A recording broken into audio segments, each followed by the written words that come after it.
Everything the old books actually say about Valak fits inside one paragraph, and that paragraph is under 80 words long. There is no nun in it, no habit, no white face, no convent, no name scratched into a wall. What is in it is a child with the wings of an angel riding a dragon with 2 heads, who will tell you where treasure is buried and where the snakes are. That is the real demon behind the Conjuring, and the gap between those 2 pictures is the whole of tonight. The book does not ask you to believe in him, and neither do I. It only says what it says, in ink, on a page in a manuscript in London, and anybody who wants to read it can read it. The face is on a poster. And this is not a translation problem, or a second Valak hiding in some other book. The entry is intact. It has said the same thing since the 1600s, and it has never once mentioned a nun. 4 things sit in that entry: a rank, a shape, an office, and a name. All 4 tonight, in order, because all 4 are stranger than the reputation. Then the 5th thing, which is not in the entry at all, and which is the only part of Valak that anybody outside this video could actually describe. And then what that film got right. One thing, and it is older than every other idea in this business. You do not have to believe any of it to want to know what it actually says. I have read this entry more times than is reasonable, and it has never once got less strange. Hold on to how thin the paragraph is, because the thinness turns out to matter. 70-odd words, a drawing of a seal, and no picture of a face anywhere. In the 1600s, that was an entry somebody had not bothered to finish. 3.5 centuries later, it is the reason this name was still lying unclaimed on the day the most recognizable demon on earth needed one. So here is the whole of it. In the English edition most people meet first, which is the one Samuel Liddell MacGregor Mathers edited and Alistair Crowley published in 1904.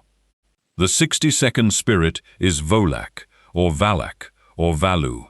He is a president mighty and great, and appeareth like a child with angels' wings, riding on a 2-headed dragon. His office is to give true answers of hidden treasures, and to tell where serpents may be seen, which he will bring to the exorciser without force or strength, being deprived of all power. He governeth 38 legions of spirits, and his seal is this. Then the sentence stops, and underneath it there is a small drawing.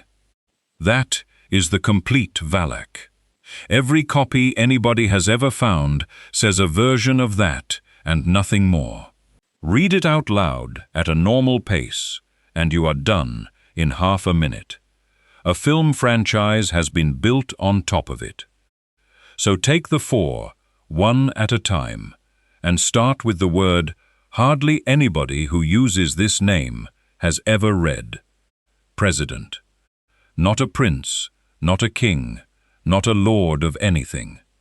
The lesser key of Solomon organizes its spirits like an army that has grown a civil service. Kings, dukes, princes, marquises, presidents, earls, and one solitary knight. Valak is a president. That is a desk job with a seal on it. The legions are the number that settles it, 38. Baal, the first name in the book, commands 66. Paimon, 9th in the list, the one Hereditary went and used, commands 200. 38 puts Valak in the lower half of a list of 72, in a rank that has never once appeared on a poster. The most recognizable demon of the last 10 years is a mid-ranking official with 38 men. And that is the tamest thing in the paragraph. Second thing, the shape, and here the paragraph stops being administrative. A child with angel's wings, riding on a two-headed dragon. Sit with the first half of that. Not a beast, not a corpse, not a shadow with something moving inside it. A child, wearing the wings of an angel. The book is describing a thing that arrives wearing the safest shape in the whole of Christian art. Then it seats that child on a dragon with two heads and leaves the rest of the work to you. The book does this more than once, and the clearest comparison is 29th on the same list. Astaroth arrives as an angel riding a beast like a dragon, carrying a viper in his right hand. Valak is that idea shrunk down. Same wings, same dragon, and the serpents move out of his hand and into his job description. Which is the third thing, and I cannot read it to you with a straight face. True answers of hidden treasures, where serpents may be seen, and then the clause that finishes it, which he will bring to the exorciser without force or strength, being deprived of all power. The serpents are the ones deprived of all power in that sentence, not him. He fetches them, and he hands them over harmless. That is not a horror film, that is a call-out service. And the book is not making a joke. Look at what a great many of these 72 entries are actually for. Finding buried money, recovering lost objects, answering questions about things past and things coming, teaching a language, a science, the virtues of herbs and stones. The Lesser Key of Solomon is a book about getting things. You get them out of a list of names by cutting the right mark into a piece of metal. Valak's line in that catalogue is treasure and snakes, and there is a reason the whole thing reads like a trade directory. Across the manuscripts he is Volak, he is Valak, he is Valak, and Valu, and Ualak, 5 spellings of one word. Somewhere out there is an argument in a comment section about every single one of them, about which is the true form and what the others were corrupted from. There is no true form, and the U gives it away. Written Latin did not have a U and a V. It had one letter doing both jobs, and which shape a man drew came down to where the letter sat in the word, and to the habits of his own hand. That was still true in English writing in the 1600s, which is exactly when and where the surviving copies of this book were made. So Ualak and Valak are not two demons, or two traditions, or evidence that anything was hidden. They are one word, written twice, by two men with different handwriting. C and K went the same way, two ways of writing one sound, and a copyist reached for whichever his hand already knew. Nobody was proofreading any of it. There is no secret buried in the spellings. There is a queue of tired scribes. And one of those variants ended up on a poster. Look again at the first line of the entry. The 62nd spirit is Volak, or Valak, or Valu. Volak is the form the book leads with. Valak is the second name on that line, an alternative the editor wrote down because the copies did not agree with each other. Valak is the one on the posters. The world took the alternative. Rank, shape, office, name. That is the entire tradition, and not one piece of it is what came into your head when this video started. So where did she come from? And why did she end up with this name instead of one of the other 71? To answer that, you have to follow the paragraph backwards, and it is a short walk. 3 men, and then a cutting room in 2016. The reason a screenwriter had a demon called Valak available at all comes down to a Dutch physician and 2 Englishmen with a press. The Lesser Key of Solomon is not ancient, whatever the title says about Solomon. It is an English compilation, and the copies of it are ordinary objects. They sit in the British Library under Sloane and under Harley, 17th century, on paper, in somebody's handwriting, and anybody who asks to see one is handed it across a desk. That is the entire provenance of the most feared list of names in the world. A man with a pen, a customer who paid him, and a shelf. Its list of spirits came from something older, and that something is a printed Latin appendix from 1577 called the Pseudomonarchia Daemonum. 69 spirits, with ranks, appearances, offices, and legion counts. No seals. The man who printed it was a Dutch physician called Johann Weyer, and what he attached it to is the reason he is in this episode at all. Weyer spent his working life arguing that the women being burned as witches were not witches. He said they were old, ill, frightened, and confessing under torture to things that had never happened. And then, inside that argument, he did something that got him attacked from both sides at once. He printed the magician's own catalogue of spirits, in full, so that anybody could see exactly what was in it. He was not recommending it. He printed it the way you print evidence. That decision looked like nothing at the time. It was not nothing.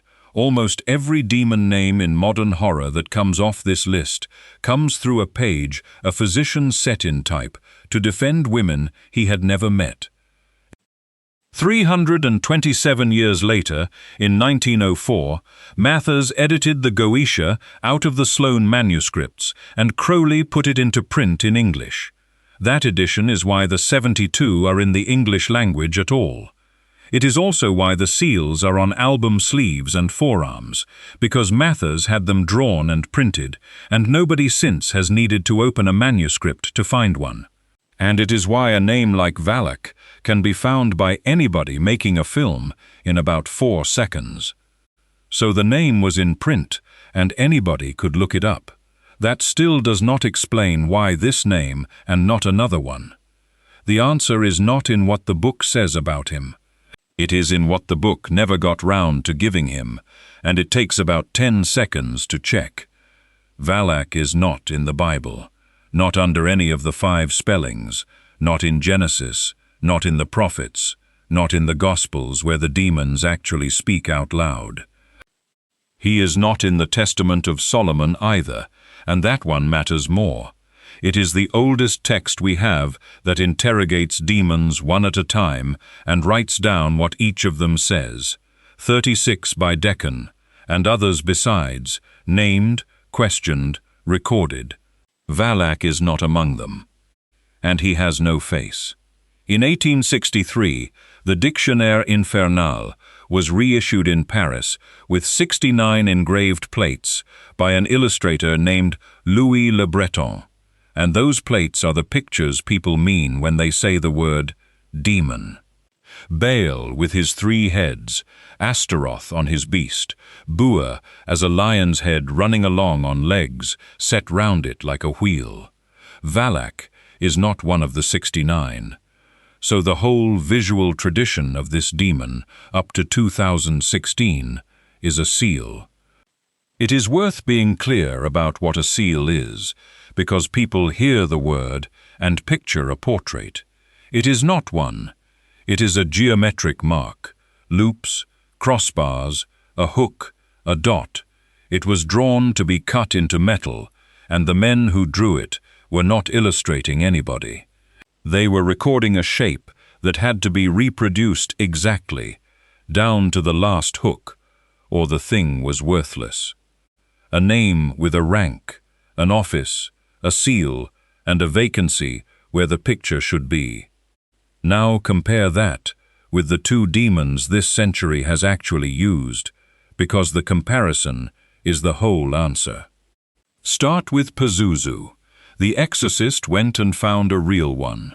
Pazuzu is a Syrian, 1st millennium before Christ, and there are bronzes of him standing in museum cases across Europe, with the inscription still cut into the body.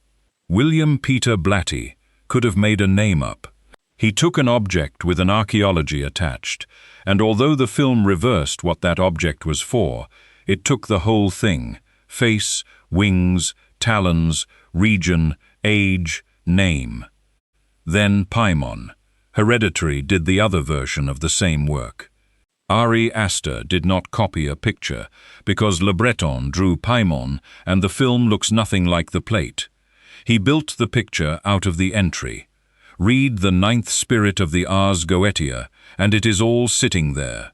A king with a crown, a host of spirits going in front of him, with trumpets and cymbals. He teaches all arts and sciences, and the secret things. Watch the last 10 minutes of that film. The crown is there, the host is there, the teaching is the plot. 2 films, 2 methods, and both of them read the source. And then Valak, no object, no entry, a name lifted off a list, and everything else drawn from nothing. Which is why he was available. Pazuzu came with 3,000 years of bronzes attached, and Paimon came with a description too specific to ignore. Valak came with a seal and an empty frame, and an empty frame is the easiest thing in the world to fill. And if you are waiting for the moment somebody filled it, it is 1 year, 1 production, and 1 decision that nobody has ever had to account for. If the rest of the 72 is what you came for, the seals, the ranks, and the men who copied them out by hand, make sure to subscribe to Vault of the Fallen. I am Thomas, and what I collect are the books that Scripture quotes out loud and then leaves off the shelf. Now, the vacancy, and the year somebody walked into it. 2016. James Wan is finishing The Conjuring 2. The film is built on a real case, and it is a good one. Enfield, in North London, 1977. A council house on Green Street. A single mother with 4 children, furniture going over in the night, and a girl of 11 called Janet, whose voice kept dropping into a man's. 2 investigators from the Society for Psychical Research went into that house and stayed. Maurice Grosse and Guy Lyon Playfair sat in it for well over a year between them, with tape recorders running. And Playfair wrote the whole thing up afterwards, at book length. Picture what is on those tapes.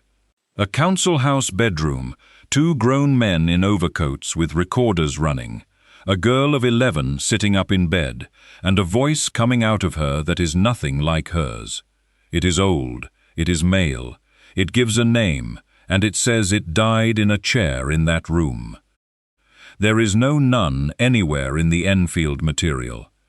There is no Valak in it either. The thing on the tapes claims to be a dead old man, which is a great deal sadder and a great deal harder to put on a poster. Wan's film keeps the old man. It gives him the room, the chair, and the voice, and Janet's possession is most of the second half. Then it puts something standing behind him. Late in production, with the picture largely shot, Wan replaced the figure that had been designed for it. A nun went into the frame instead. White face, black habit, dead eyes, and Bonnie Aarons under the makeup. Those scenes were shot after the fact and cut in. And the name the film gives her, out loud, in dialogue, is Valak. 2 years later, the nun put her at the center of her own film, then a sequel to that. And in 2025, the main run came back round with The Conjuring Last Rites, which is why the name is in front of you again. I am not going to tell you what happens in it. Plenty of you have not seen it yet, and a video about a 17th century manuscript is a stupid place to get spoiled. So look at what the name received: a face, a costume, a religious order, a country, a backstory, and a run of films built on a figure the paragraph does not contain 1 word of. That is the 5th thing, and it was made in a reshoot.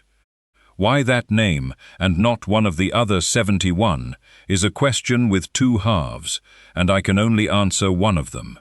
Why it was available, I have already given you. It was the empty frame. Why the room reached for that word instead of Zagan or Furcus or Andrus is not on the record. Nobody involved has been made to explain it, and I will not invent a reason on their behalf. So the picture is invented, the habit is invented, the convent is invented. It would be easy to stop there and call the whole thing a theft, and most videos about this do exactly that. They are wrong, and what that film got right is the largest single idea in this literature. Watch what the plot of The Conjuring 2 actually turns on. Not holy water, not a crucifix. It turns on a name. Lorraine Warren has to work out what the thing is called, and the moment she has the name and says it out loud, she has hold of it. That is not a screenwriter's invention. It is the oldest working mechanism in Solomonic magic, and it is the reason the lesser key of Solomon exists as an object at all. Go back to the Testament of Solomon and watch what that book is doing. Solomon is collecting names. He has a ring with a seal on it, handed to him by an angel. One at a time he makes each demon stand in front of him and say what it is called, what it does, and what it cannot survive. The name and the seal together are the whole of the leverage. Every one of the 72 entries in the lesser key is built to that specification.